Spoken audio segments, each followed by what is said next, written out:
Fala aí, como é que você tá? Cara de marshmallow com chantilly. Tudo bem? Olha só, não custa nada você se inscrever no canal e dar aquela fortalecida, tá ligado? Ajudar a gente aí a propagar as verdades da Matrix, né? Então, sem mais delonga, sem mais enrolação, se liga nisso aqui. Eu imagino que deva estar se sentindo um pouco como Alice, escorregando pela toca do coelho.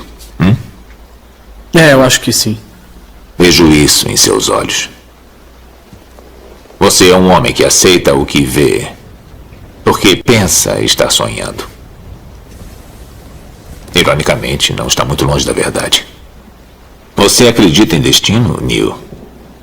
Não, Por que não? porque eu não gosto da ideia de não poder controlar a minha vida. Eu sei exatamente o que quer dizer. Desde que eu diga por que está aqui. Está aqui porque sabe de uma coisa.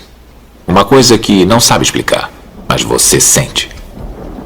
Você sentiu a vida inteira que há alguma coisa errada com o mundo. Você não sabe o que é, mas está ali, como uma farpa em sua mente, deixando-o louco. Foi essa sensação que o trouxe a mim. Você sabe do que eu estou falando? Matrix? Você quer saber o que é Matrix? Matrix está em toda parte. Está à nossa volta. Mesmo agora, nesta sala aqui. Você a vê quando olha pela janela. Ou quando liga a televisão. Você a sente quando vai trabalhar. Quando vai à igreja. Quando paga seus impostos. É o mundo que acredita ser real para que não perceba a verdade. Que verdade? Que você é um escravo, Neo. Como todo mundo, você nasceu em cativeiro. Nasceu numa prisão que não pode ver, sentir ou tocar. Uma prisão para a sua mente.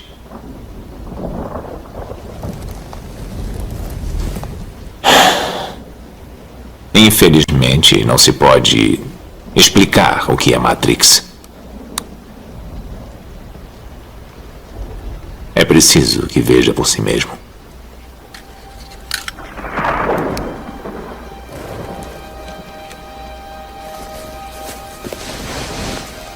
Esta é a sua última chance. Depois disto não haverá retorno. Se tomar a pílula azul, fim da história. Vai acordar em sua cama e acreditar no que você quiser. Se tomar a pílula vermelha, fica no País das Maravilhas. E eu vou mostrar até onde vai a toca do coelho.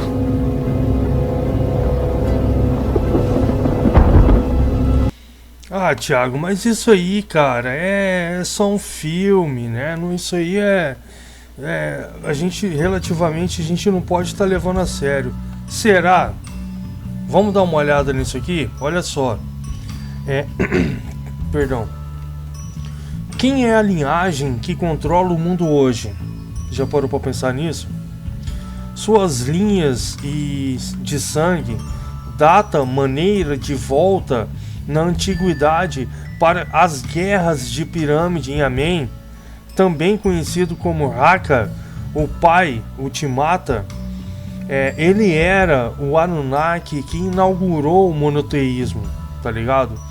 Ele não queria nenhuma competição de parentes e governariam reinos ao redor do planeta.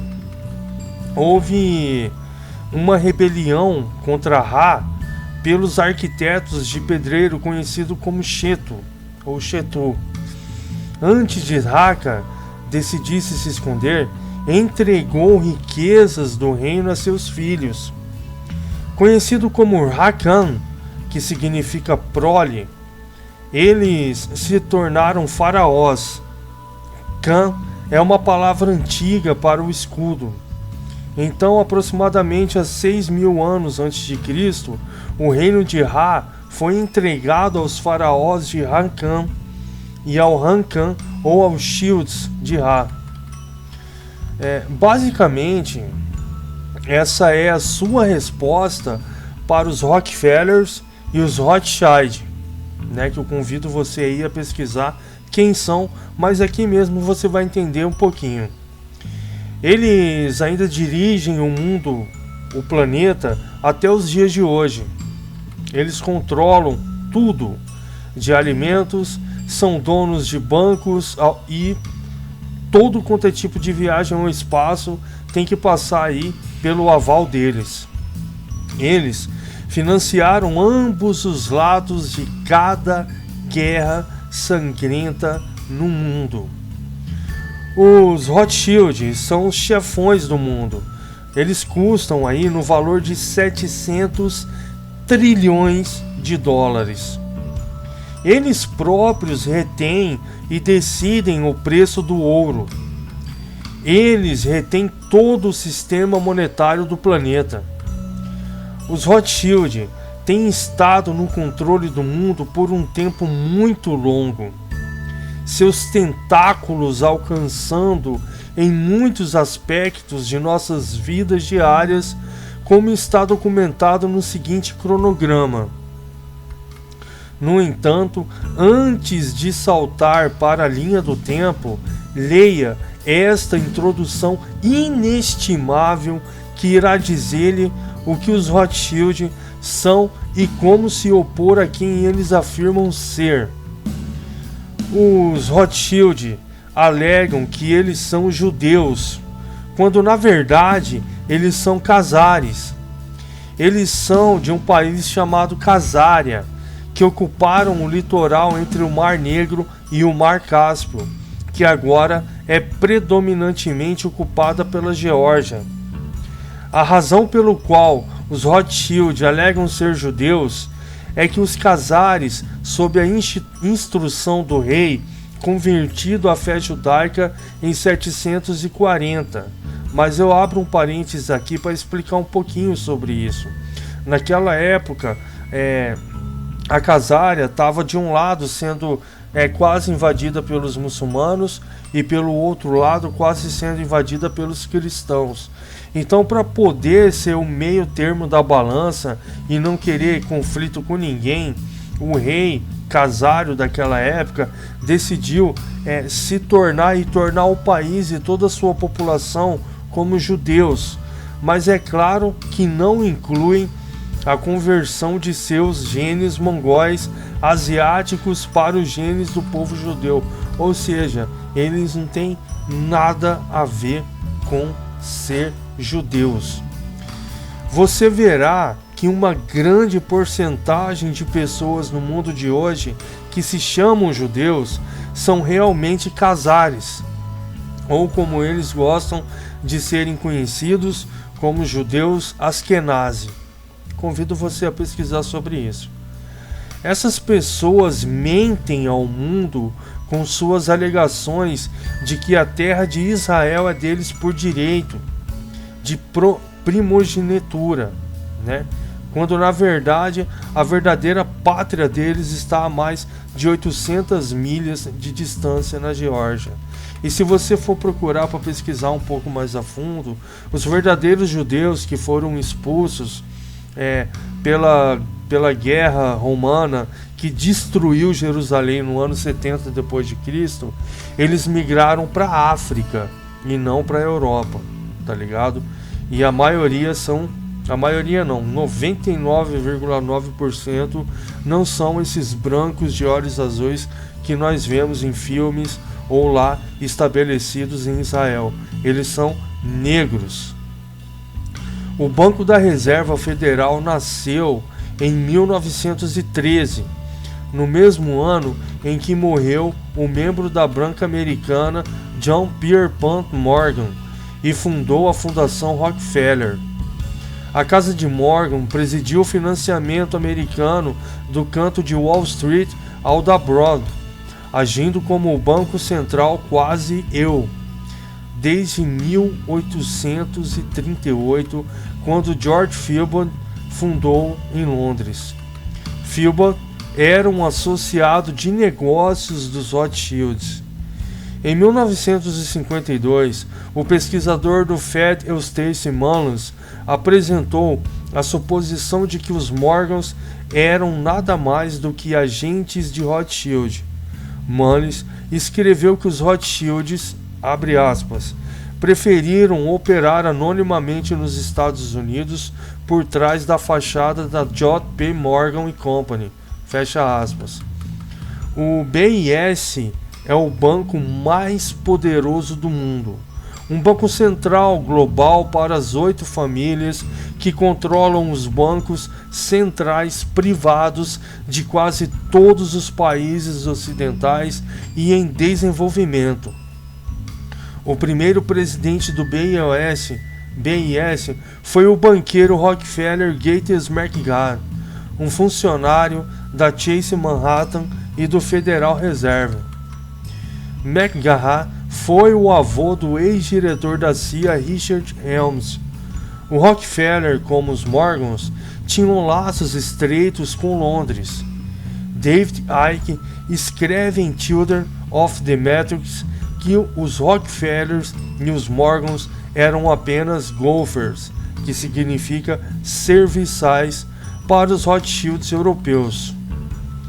O BIS pertence ao Federal Reserve, ao Banco da Inglaterra, ao Banco da Itália, ao Banco do Canadá, ao Banco Nacional Suíço e ao Netherlands Bank, ao Bundesbank e ao Banco da França.